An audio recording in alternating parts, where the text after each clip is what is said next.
Hello viewers, আসসালামু আলাইকুম। চলে আসলাম অত্যন্ত মজাদার এবং স্বাস্থ্যকর একটি রেসিপি নিয়ে। আমার আজকের রেসিপি হলো হাতে মাখা অত্যন্ত মজাদার ঢেঁড়স ভর্তা। এই খাবারটি খেতে অত্যন্ত সুস্বাদু এবং স্বাস্থ্যকর। তো চলুন ভিউয়ার্স, আমি আজকে আমার মেন রেসিপিতে চলে যাই।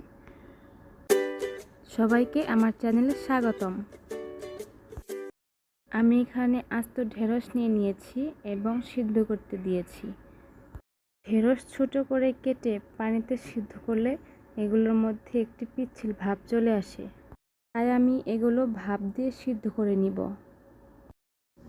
আমার ঢেঁড়স সিদ্ধ হয়ে গেছে, এজন্য এগুলোকে আমি নামিয়ে নিয়েছি।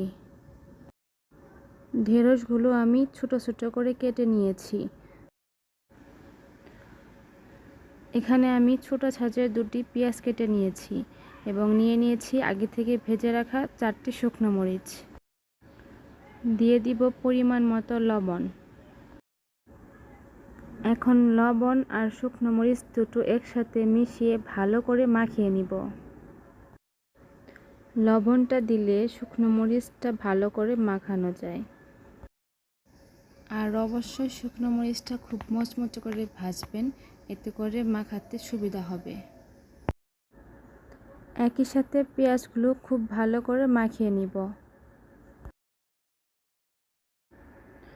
এক পর্যায়ে সব কিছু ভালো করে মাখিয়ে নেওয়া হয়ে গেলে দিয়ে দিব আমি পরিমাণ মতো সরিষার তেল।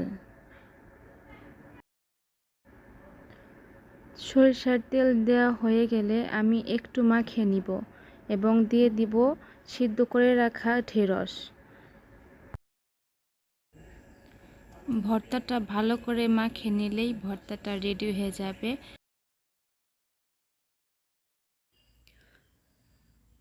এভাবেই খুব সহজে আপনারা ভর্তাটি বানিয়ে নিতে পারবেন। ভিডিওটি ভালো লাগলে অবশ্যই কমেন্টে জানাবেন। সবাই ভালো থাকবেন, সুস্থ থাকবেন।